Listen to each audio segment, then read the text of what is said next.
vamos a pasar a la predicación de la palabra del Señor.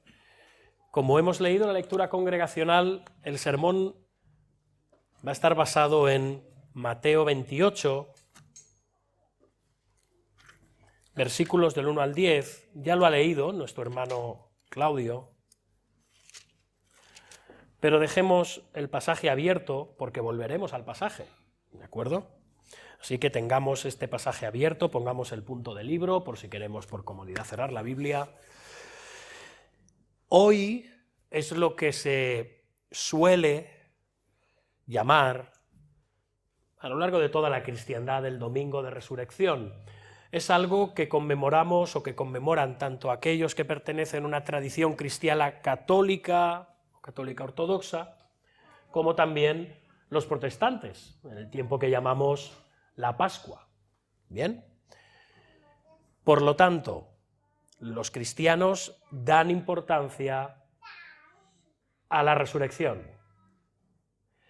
La resurrección es una de las verdades que forman los cimientos mismos del cristianismo. De hecho, los 4 evangelistas hacen su propio relato muy detallado, tanto de la crucifixión, como también, no con menos claridad y detalle, de la resurrección. Y esto es importante, hermanos, porque de todas las religiones del mundo, el cristianismo es la única que reclama tener la tumba de su fundador vacía. Y esto es así porque el Señor ha resucitado. Él ha resucitado. Es más, en la mayoría de religiones, la tumba de su fundador es objeto de peregrinaje. También hay muchos cristianos que van a Israel, a la pretendida, a la supuesta tumba de Jesús, y digo supuesta porque realmente nadie tiene la certeza de que eso que se venera allí en la iglesia del Santo Sepulcro sea realmente el sepulcro en el que estuvo el Señor Jesucristo. Bien, pero en cualquier caso, aun suponiendo que ese fuera el lugar en el que el Señor fue enterrado o sepultado, esa tumba, como hemos dicho, está vacía. No hay ningún cadáver dentro, porque de nuevo el Señor ha resucitado. Y hermanos, como hemos dicho, la resurrección es la piedra angular de nuestra fe más que ningún otro evento. Más que ningún otro evento. La cruz hizo posible la salvación, pero sin la resurrección no hay evidencia de que esa salvación fue efectiva. Y muchas veces la pasamos por alto. Y es importante la resurrección en primer lugar porque ella testifica de la justicia del Padre satisfecha en la cruz del Calvario. Dios aceptó el sacrificio del Señor Jesucristo para nuestra salvación. Dios, el Padre, aceptó la muerte del Hijo en sustitución nuestra. Y en segundo lugar, la resurrección evidenció que Jesús era quien decía ser. La mayoría de los fundadores de las religiones piden a sus seguidores que obedezcan sus leyes, que obedezcan sus estatutos o preceptos, pero ninguno de ellos dice ser Dios mismo encarnado.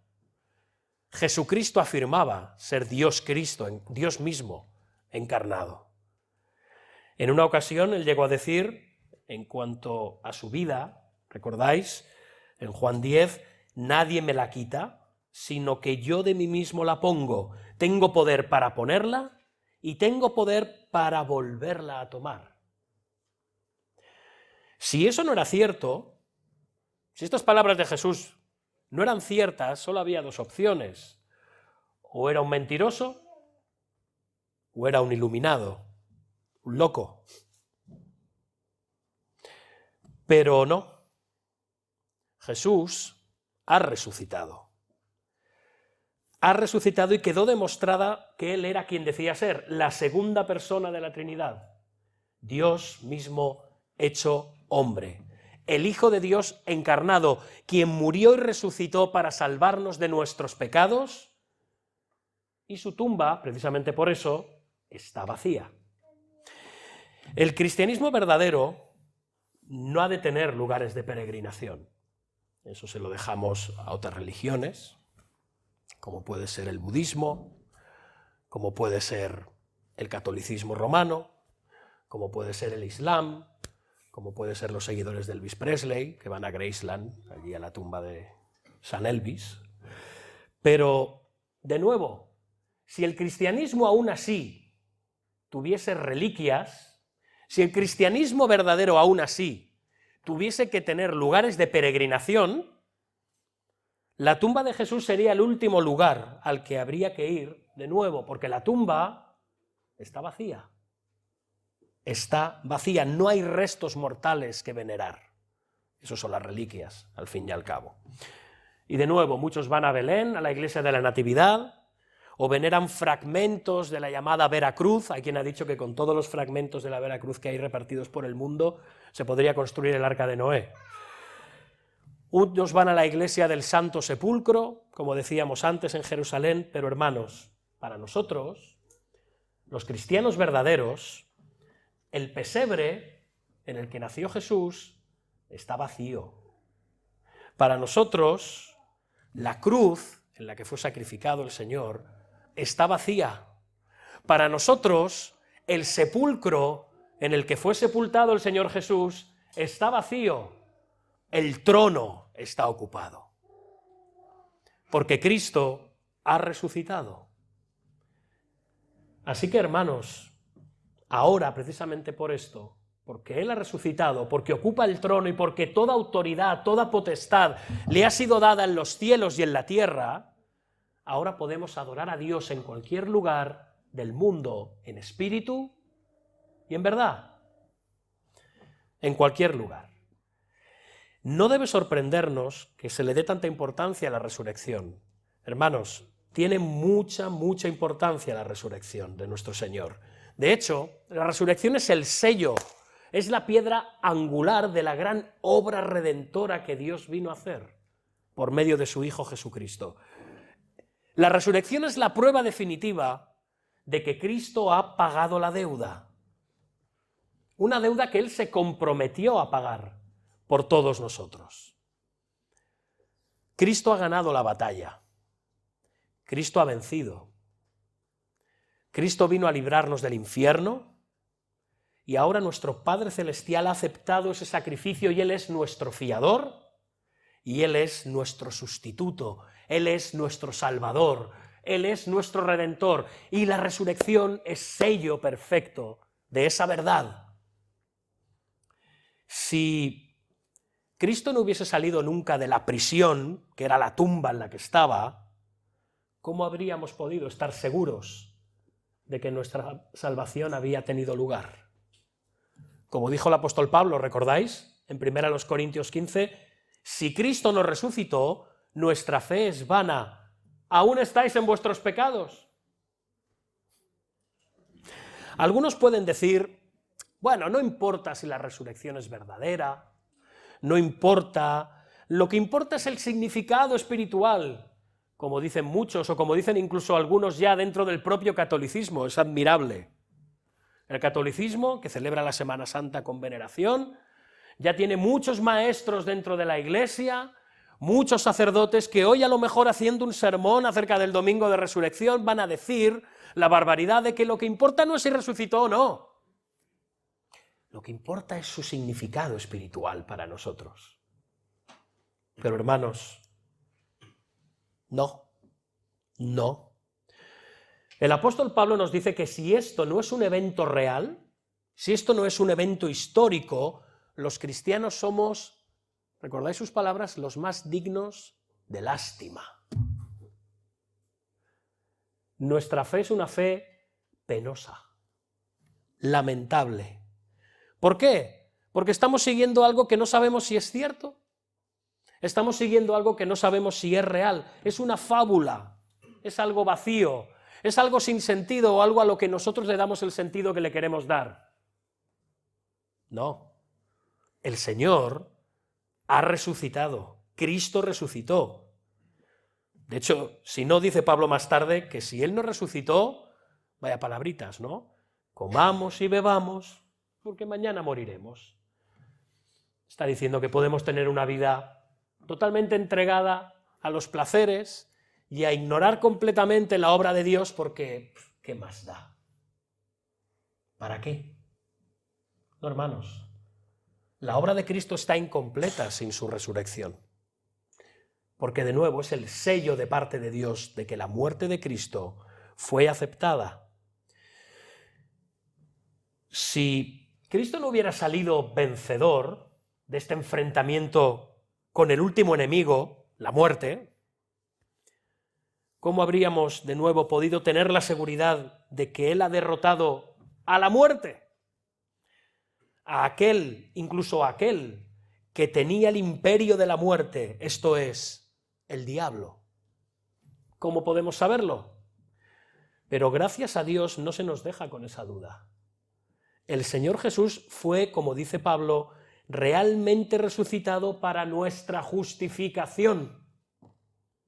Los verdaderos creyentes, como dice el apóstol Pedro, han renacido para una esperanza viva, atención, por la resurrección de Jesucristo de los muertos.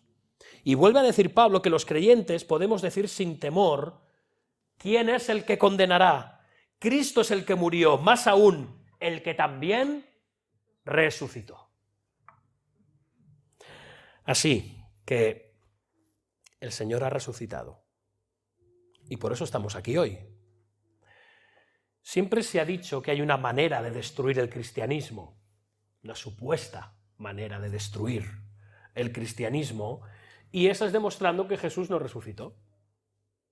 Si eso se puede demostrar, la fe cristiana es vana, es estéril, se fundamenta en algo falso, en una mentira, en un cuento, en algo irreal. Pero eso es imposible.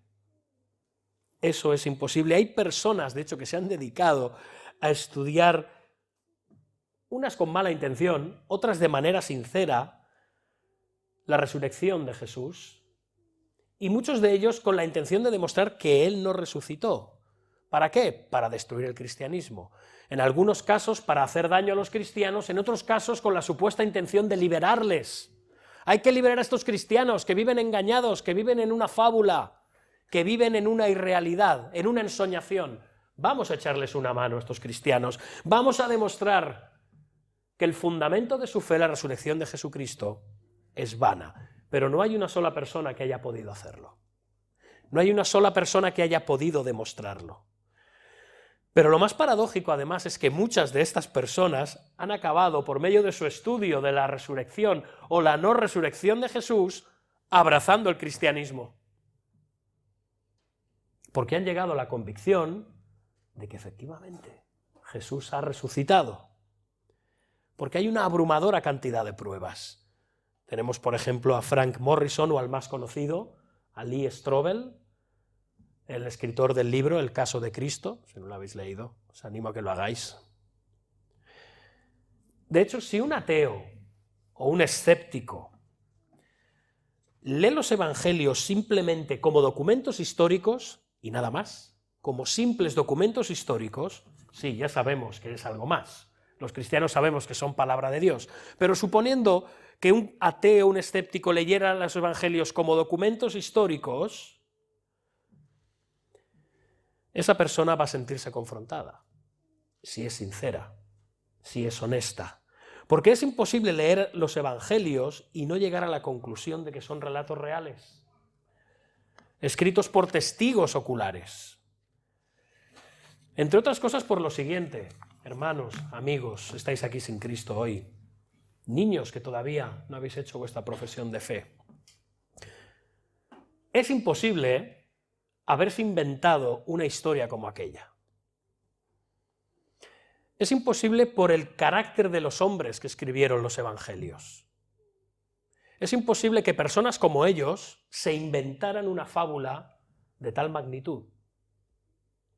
Después, en segundo lugar, todos los primeros cristianos estuvieron dispuestos a morir y muchos murieron, incluidos los autores de los evangelios, excepto Juan, como mártires.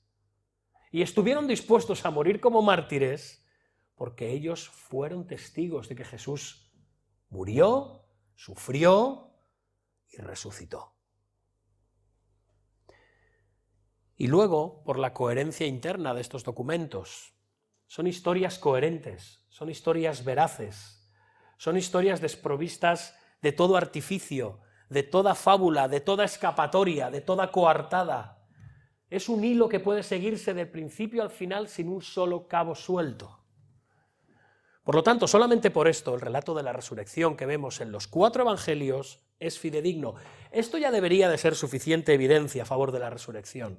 Pero aún así, si tienes dudas, o si eres cristiano, crees en la resurrección del Señor, pero quieres profundizar todavía más en tu entendimiento de la misma, te animo a que leas libros como El caso de Cristo, por ejemplo, de Lee Strobel, que citábamos antes, Más que un carpintero, de Josh McDowell, Evidencia que existe un veredicto, ¿Quién movió la piedra? Y Dios no existe, no tachado. Dios no existe y él no viene tachado. Hermanos, sirvo esta larga introducción para decir que tenemos razones para estar convencidos y agradecidos por la existencia de tantas pruebas y tan claras de esta maravillosa verdad, que es el fundamento de nuestra fe cristiana. El Señor Jesucristo ha resucitado. Y es significativo que de todos los hechos del ministerio terrenal de nuestro Señor, ninguno se demostró de forma tan indiscutible como el hecho de la resurrección. De hecho, la sabiduría de Dios, quien conoce nuestra condición humana, ha provisto una gran nube de testigos de aquel acontecimiento. Y aún así, de nuevo, a pesar de todo lo que os acabo de decir, si somos honestos, nunca ha habido un hecho que haya costado tanto de creer a muchos que se dicen cristianos. Y nunca ha habido un hecho que los enemigos de Dios hayan deseado destruir con tanto interés. Es para pensar, ¿no? Es para pensar. Y sin embargo, a pesar de la incredulidad de muchos cristianos, sorprendente incredulidad de algunos cristianos, y del rechazo de los enemigos de Cristo, la resurrección es un hecho totalmente demostrado. A toda mente justa e imparcial las pruebas que existen le parecerán siempre indiscutibles. Así que esto es lo que se propone hacer Mateo en su relato de la resurrección. Lo hemos leído antes, son los versículos de Mateo, capítulo 28, versículos del 1 al 10. Vamos a leer el versículo 1. Acompañadme. Mateo 28, versículos del 1 al 10. No vamos a hacer un sermón exhaustivo. Dice, pasado el día de reposo, al amanecer del primer día de la semana, esto es lo que sería nuestro domingo, vinieron María Magdalena y la otra María a ver el sepulcro. Fijaos, fue por la mañana, fue muy temprano, esto se destaca en todos los evangelios, en los 4, y Cristo, quien es llamado el Sol de Justicia, amanece y resucita, alumbrando una nueva creación, el templo espiritual de Dios, que fue construido y empezó a cobrar forma el primer día del Señor, el primer domingo, como día de adoración, del que tenemos constancia. Nosotros nos reunimos cada mañana los domingos porque la mañana del primer domingo de la era cristiana, el Señor resucitó. Y eso es lo que conmemoramos en este día, la resurrección del Señor, que Cristo está vivo, que Cristo ha iniciado la construcción de su iglesia, de su templo espiritual. Y ahora nos reunimos como pueblo para adorarle y para bendecirle por ello. Y hemos de ver en estos versículos la gloria y la majestad con que Cristo resucitó de los muertos. Fijaos, en el versículo 2 se nos dice, y hubo un gran terremoto. ¿Habéis visto? Y hubo un gran terremoto. Y dice también, porque un ángel del Señor descendió del cielo y llegando removió la piedra y se sentó sobre ella. No debemos suponer que Jesús no tenía fuerzas para hacer aquello, que necesitó la ayuda de un ángel para poder hacerlo. Ni se nos ocurra pensar esto por un momento. No debemos dudar ni por un momento que no resucitara por su propio poder. No fue poder de ángeles, no. Fue su propio poder como Dios.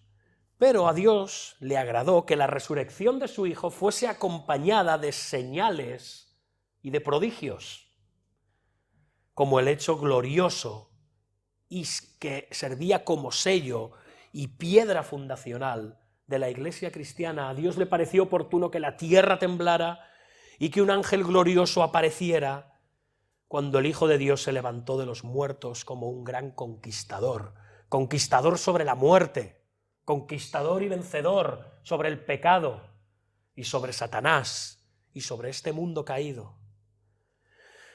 No debemos de dejar pasar por alto el símbolo y la promesa que hay implícita en estas circunstancias de la resurrección de nuestro Señor. Hermanos, la tumba no le pudo retener. El más allá del tiempo establecido no pudo tener poder sobre Cristo porque Él fue resucitado al tercer día, tal y como se había prometido, como Él mismo había dicho. En el tiempo oportuno Cristo fue resucitado y tampoco la tumba nos podrá retener a nosotros cuando llegue el día de nuestra resurrección. Un ángel glorioso fue testigo de su resurrección. Cuando nosotros resucitemos, miriadas de ángeles recogerán a todos los hijos de Dios de toda la tierra y nos llevarán a la presencia del Señor.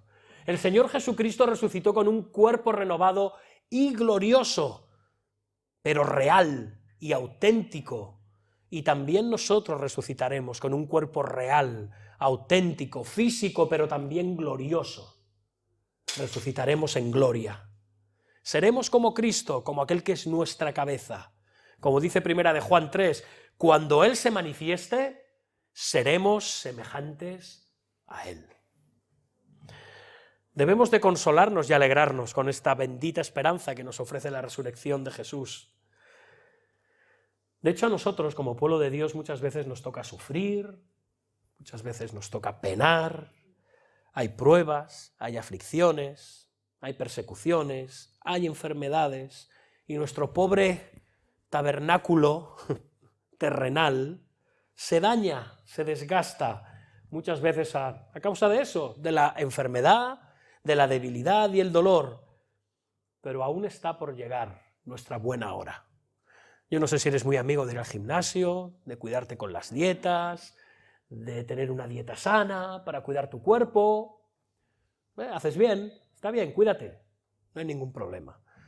Pero piensa que todo eso es transitorio, tarde o temprano tu cuerpo se deteriorará, pero ese no es el final de tu cuerpo.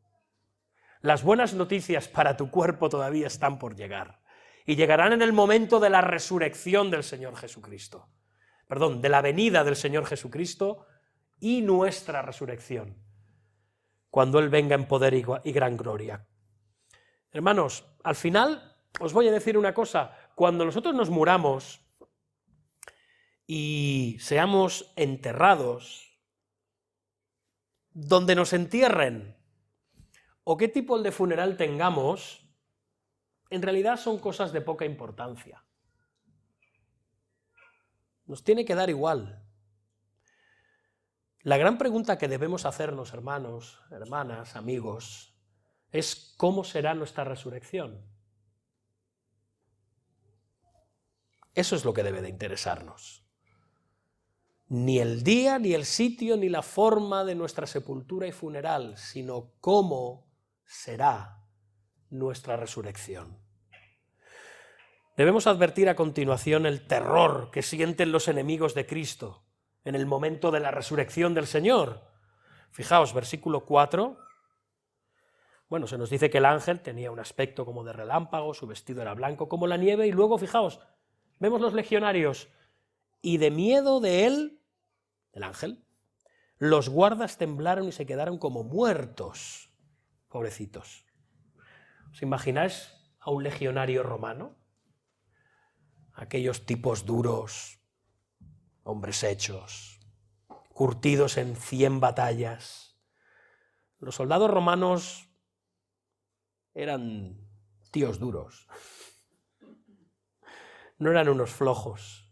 Estaban acostumbrados a presenciar cosas terribles, a presenciar y a protagonizar acciones terribles, como militares entrenados en una práctica militar, en una milicia muy sanguinaria, como era la romana.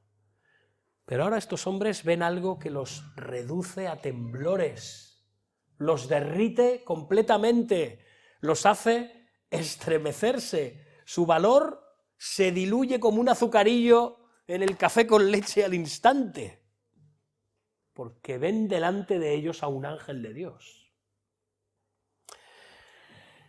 Esto también es un símbolo, hermanos. También es un símbolo y un emblema de cosas que han de venir en el futuro. ¿Qué harán los impíos? ¿Qué harán aquellos que están sin Cristo al final, cuando suene la última trompeta y Cristo venga en gloria a juzgar al mundo con todas sus miríadas de ángeles? ¿Qué hará la humanidad? ¿Cómo reaccionará ante esa visión? ¿Qué hará cuando vean a todos los muertos, los grandes y los pequeños, salir de sus tumbas, y a todos los ángeles de Dios reunidos alrededor del gran trono blanco? ¿Cómo se sentirán los impíos? ¿Qué miedos y qué terrores se adueñarán de ellos cuando descubran que ya no pueden seguir evitando la presencia de Dios por más tiempo? Que el día ha llegado, que ya no hay vuelta atrás, que se han de encontrar cara a cara con Dios mismo. Es el día del juicio. Ojalá los hombres fueran más sabios, aquellos que están sin Dios, y pensaran en cuál ha de ser su fin. Y de nuevo, cuál ha de ser y cómo ha de ser su resurrección. Ojalá recuerden los hombres que habrá una resurrección y un juicio, que la ira del Cordero existe, que Él es el Cordero, pero también es el león. De hecho, otra cosa que podemos ver a continuación en el relato son palabras de consuelo de parte del ángel que da a todos aquellos que son amigos de Cristo. Fijaos, si vamos al versículo 5. Mas el ángel, respondiendo, dijo a las mujeres, que eran las que habían ido al sepulcro y se habían encontrado con todo este panorama: no temáis vosotras, porque yo sé que buscáis a Jesús, el que fue crucificado. Estas palabras también tienen un gran significado. De hecho, el propósito de estas palabras tienen un propósito, y es alentar y dar confianza y consuelo a los cristianos a lo largo de todos los tiempos, haciéndoles recordar la futura resurrección. Su finalidad es recordarnos que los verdaderos cristianos no tendrán motivos, no tendremos motivos para alarmarnos el día final. Al margen de lo que le acontezca a este mundo, da igual que el mundo caiga y se derrumbe a nuestro alrededor, el Señor aparecerá en las nubes del cielo, y la tierra será consumida por el fuego, y las tumbas entregarán a sus muertos, y el mar también entregará a todos aquellos que fueron sepultados en él, y dará comienzo el juicio, y se abrirán libros en los cuales estarán las obras de todos y cada uno de nosotros. Y los ángeles separarán el trigo de la cizaña, las ovejas de las cabras, los peces buenos de los peces malos. Pero en nada de esto hay nada que deba de hacer temer a los verdaderos hijos de Dios. Nada. No temáis, dijo el ángel, no temáis, no temáis. Porque los creyentes estaremos vestidos con la justicia de Cristo. seremos hallados sin mancha, irreprensibles, a salvo en el arca de Dios.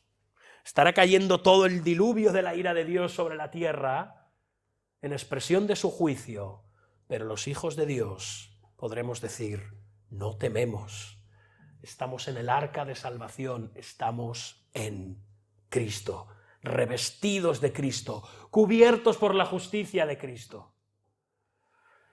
Así que no sufriremos daño, da igual lo que venga sobre este mundo en el día del juicio final. Y entonces se cumplirán las palabras del Señor. ¿Recordáis en Lucas 21-28, cuando estas cosas comiencen a suceder, erguíos y levantad vuestra cabeza, porque vuestra redención está cerca? Sí, entonces los impíos podrán ver que era verdad aquello que se dice de que bienaventurados aquellos cuyo Dios es Jehová. Así que para concluir, hermanos, advirtamos al final el misericordioso mensaje que el Señor envía a los discípulos después de su resurrección. Primero se aparece a las mujeres que habían ido a honrar su cuerpo, acabando de embalsamarlo y de perfumarlo como era la costumbre judía. Las últimas ante la cruz fueron las mujeres. Las primeras en la tumba vacía fueron las mujeres también. Fueron las primeras que tuvieron el honor de ver a Cristo resucitar. Esto evidencia que algo nuevo estaba haciendo el Señor. Algo nuevo. La mujer no tenía ninguna validez, ninguna credibilidad. Su testimonio en aquella sociedad, tanto en la judía como en la pagana, era nulo. Y las primeras que dan testimonio de la resurrección del Señor, del hecho clave y central de nuestra fe, son mujeres.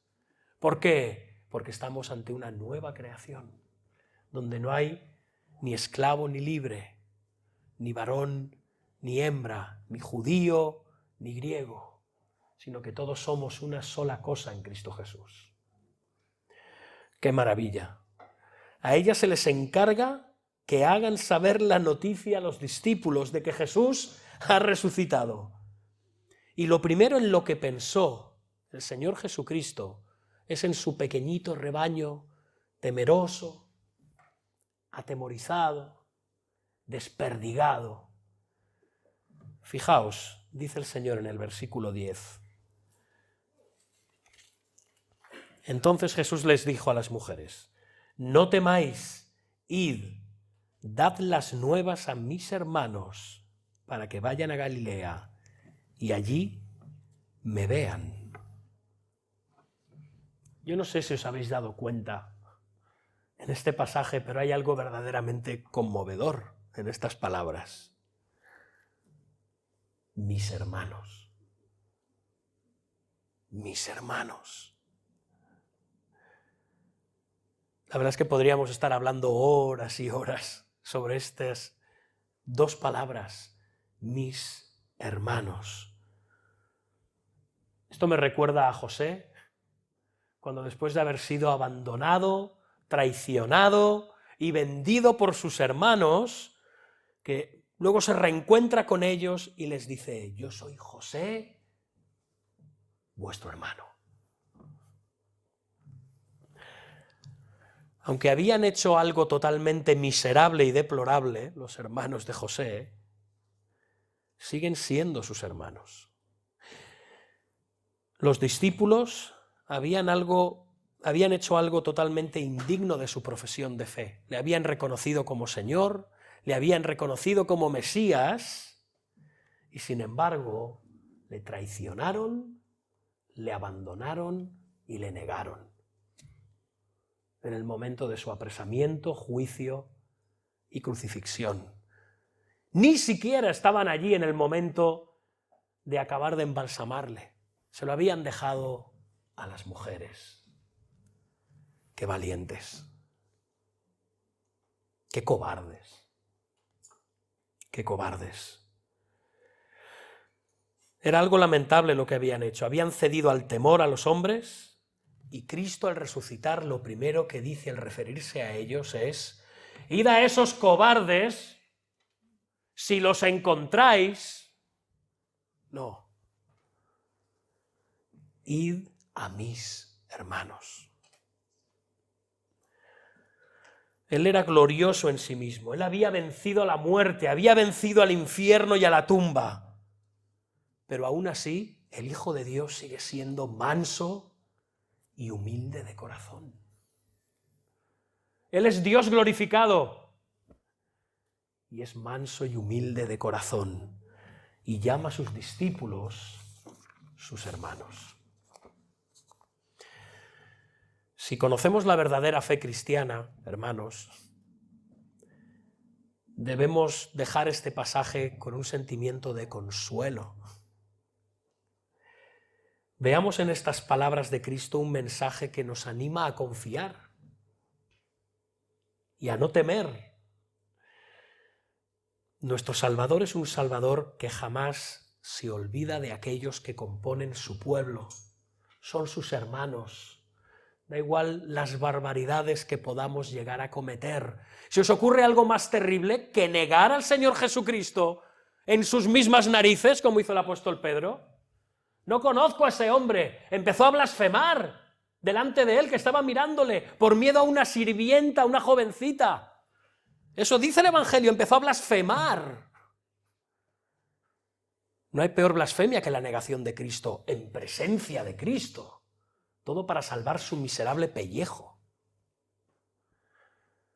Da igual lo que hagamos si estamos en Cristo, porque Él nos conoce y se acuerda de que somos polvo. Hay esperanza para nosotros. Él no se olvida de quiénes somos ni de lo que ha hecho por nosotros, débiles y miserables pecadores, y se compadece de nuestras debilidades. Y no nos desecha. Él conoce nuestra fragilidad y aún así no nos rechaza. Nuestro gran sumo sacerdote es también nuestro hermano mayor. Id a mis hermanos. Él es nuestro hermano. Ya no se dirigía a aquellos hombres faltos de fe que estaban todo el día dudando de las cosas que Jesús les decía. ¿Os acordáis? Es que si leéis los evangelios, cada 2 por 3 hay dudas, hay preguntas absurdas, se están peleando por ver quién es el mayor. No entendían nada.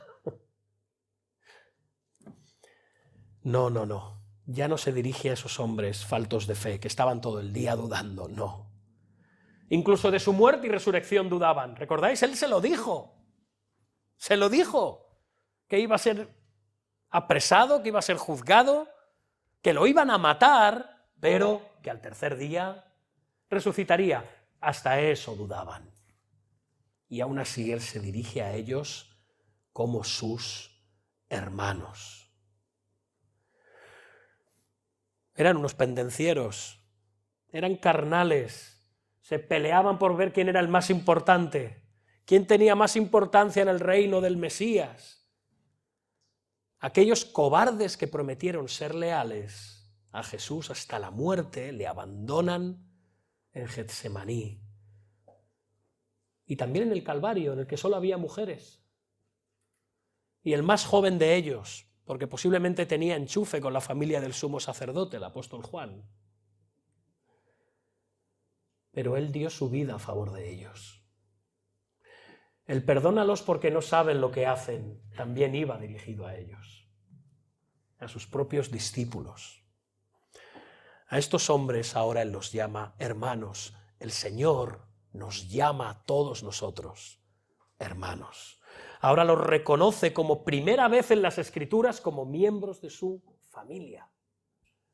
Y si tú llegas a ser una sola vez hijo de Dios, nunca dejarás de ser hijo de Dios.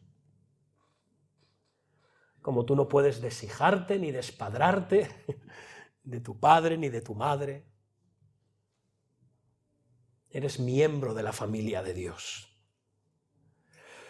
Ahora nosotros somos aquellos que en virtud de la resurrección compartimos la herencia gloriosa de Cristo en los cielos, en los nuevos cielos y nueva tierra, y estaremos con Él para siempre. Somos hijos adoptivos de Dios, y todas estas promesas podemos afirmarlas y creerlas porque el Señor ha resucitado. Así que, hermano, cristiano, gózate en la resurrección. La cruz te salvó, la resurrección selló esa salvación una vez para siempre. Cristo ha resucitado y por eso te puedes gozar y alabar a Dios por ello. Y si no eres cristiano y estás aquí en esta mañana, medita, recapacita. La puerta está vacía, pero el trono está ocupado. La tumba está vacía, pero el trono está ocupado. El Señor Jesucristo, Dios sobre todas las cosas, extiende tu mano porque ha resucitado, porque por medio de la resurrección ha vencido al pecado, al mundo, a Satanás, a la muerte, y te dice, ven, ven, puedes renacer a una esperanza viva por medio de mi resurrección. Recíbeme como tu Señor y como tu Salvador, lo cual quedó ubicado y sellado en la resurrección, y serás salvo. Amén, hermanos. Amén. Vamos a orar. Señor Dios nuestro, te alabamos y te bendecimos, Padre. Te damos gracias. Gracias porque es por tu resurrección, solo por tu resurrección, que podemos ahora dirigirnos a ti. Tú acabaste de sellar ese pacto al ser levantado de entre los muertos. Y es gracias a ello que nosotros somos justificados y podemos presentarnos ahora ante tu trono de gracia, de perdón, de misericordia, de aceptación, de amor. Gracias, Señor, tú resucitaste. Tú venciste el dominio de la muerte sobre todos nosotros. La muerte no te podía retener, la tumba no te podía retener y a nosotros tampoco nos podrá retener. Anhelamos el día en el que podamos ver esa resurrección, sea porque seamos protagonistas de la misma o testigos de ella, porque aún estemos vivos cuando tú regreses. Señor, ayúdanos a proclamar este mensaje de salvación y de esperanza y de gozo. Tú has resucitado. Tú has resucitado. La muerte no pudo contenerte y por eso en ti hay vida y hay esperanza y hay salvación para nosotros los que somos tus hijos y todos aquellos que te reciban como Señor y Salvador.